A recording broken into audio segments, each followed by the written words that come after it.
trailers, I have a number of Kickstarter titles, a couple of awesome looking smaller games, and 4 returning favourites in some new forms, which I think is very interesting.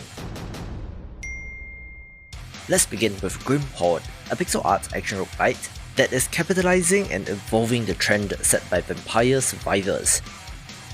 You're able to summon minions, which is the main difference, but looks like another chaotic action title that has potential.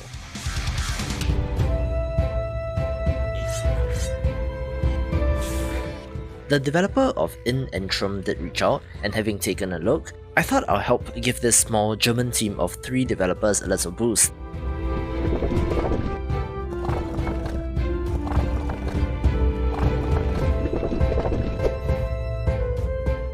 It's an ambitious-looking third-person action-adventure RPG in the vein of something like The Witcher, which is quite an undertaking for a small team, but it looks decent enough for now, so here's wishing them all the best.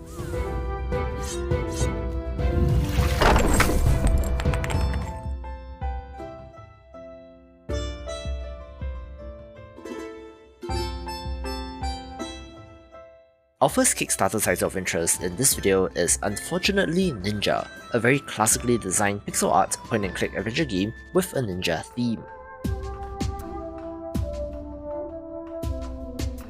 Most interestingly, this is set in 1992, where our young hero was awakened at night and found that his mother was kidnapped by ninjas, having to travel to a nearby town to seek the help of his grandfather that runs a ninja academy.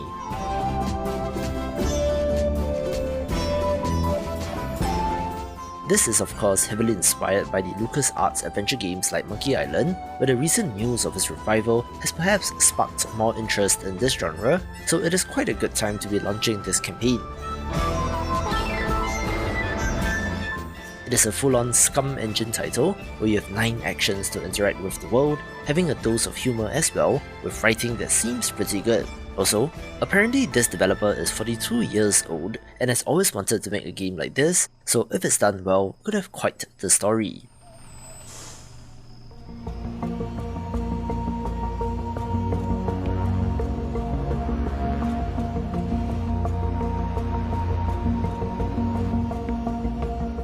A first-person title that looks gorgeous is Moon Mystery, one that has you exploring space and uncovering the mystery of the moon, definitely having a little bit of an Outer Wilds vibe, but with an art style and setting that is more realistic.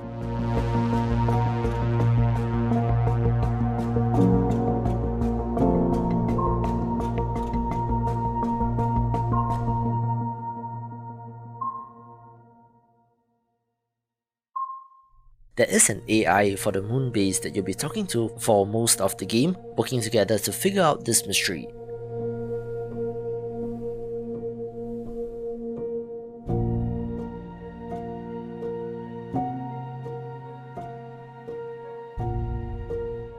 However, unlike the Outer Wilds, I don't think there is a time loop element here, and does have straight up FPS combat as well, but if you love something like Deliver Us the Moon, this should be one of interest.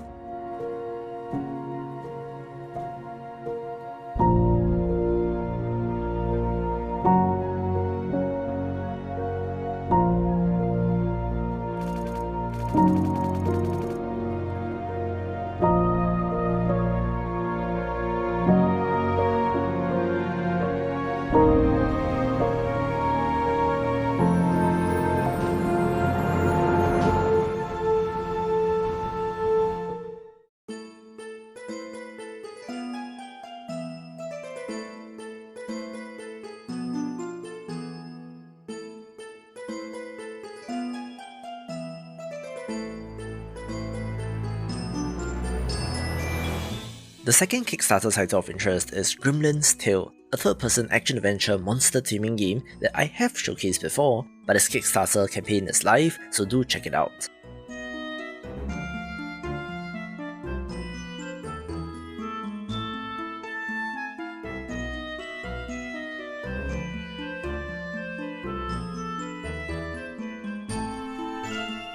Unlike Pokemon, battles here are in real time where you're able to command a group of gremlins all at the same time, even being able to ride on them and to use their special abilities to explore the world.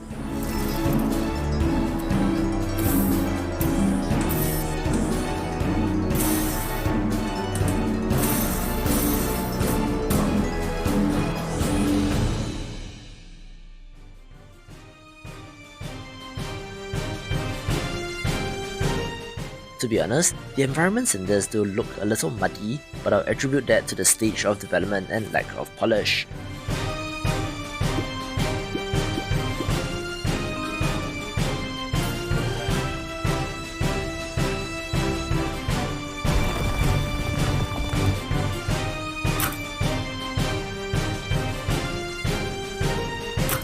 The core idea, however, is interesting, where I've yet to see this idea being executed flawlessly, so here's hoping that this team will be able to do so, with it already being fully funded, but do check it out for backer rewards.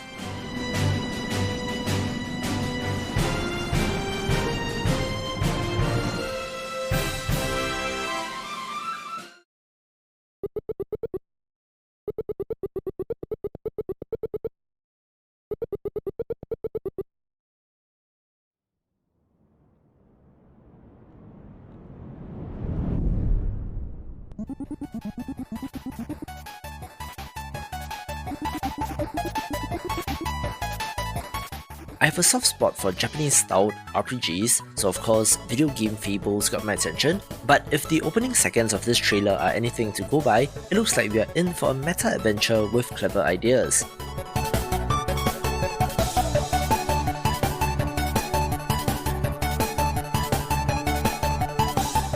You see a mix of puzzles, platforming, and even other styles of games like an auto-runner, in addition to the turn-based combat, which just means plenty of room for clever ideas.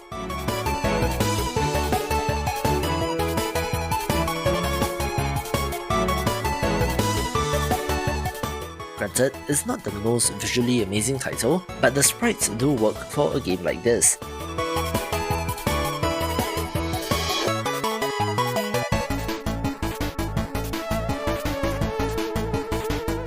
The 4th breaking title can be great if done right, so here's hoping that this developer manages to achieve that balance.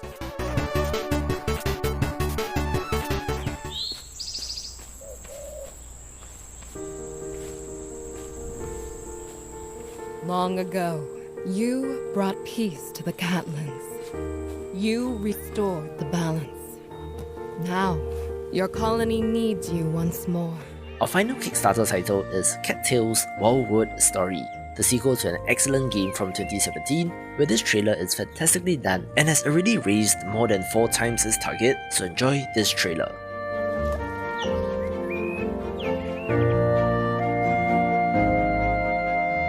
When disaster struck, you led them out of the wreckage and into a new world, filled with prey to hunt, herbs to forage, and mysteries to unravel.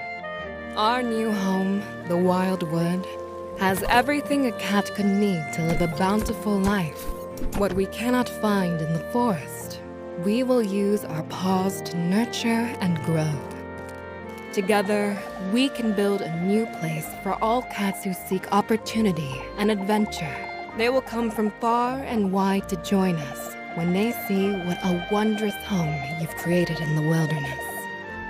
We can delve deep and uncover the dark secrets of the Wildwood.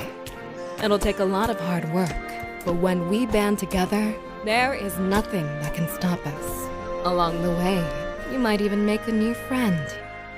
And maybe, just maybe, start a romance that will last a lifetime.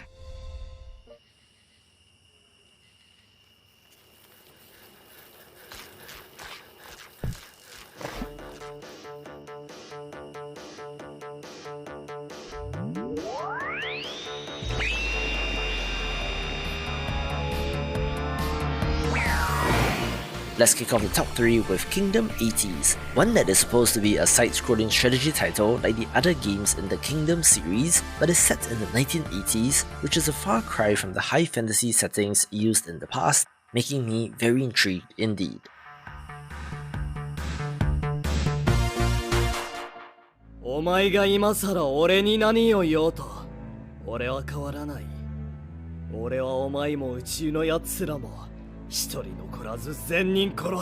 Another returning title of interest is Final Stardust, a pixel art monster taming RPG, which, most interestingly, has completely revamped the combat system from a Pokemon-style RPG to a deck building system.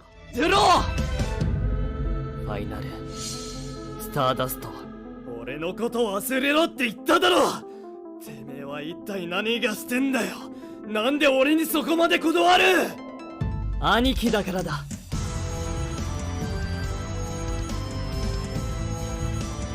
行くぞ、ベンロア。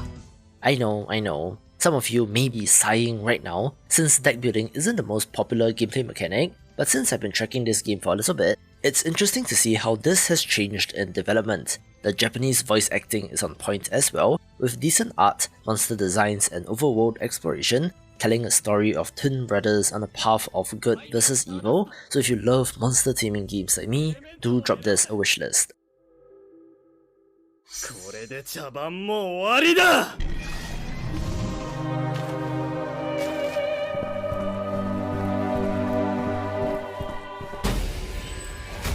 The other returning project is Thymesia, one that was initially slated for release in December 2021 but got delayed, where the developers just released a new trailer that of course has a date. This is a grimdark Souls-like action title where you play as a character codenamed Corvus, exploring a kingdom ridden with death on a quest to regain your lost memories. Most interestingly, you wield the power of death and disease, fashioning the plague itself into weapons with classic Souls-like combat. I don't think it will miss this new date, so it's certainly one to look forward to taking the #1 spot. For more Souls-like titles, watch these videos and I will see you after the jump.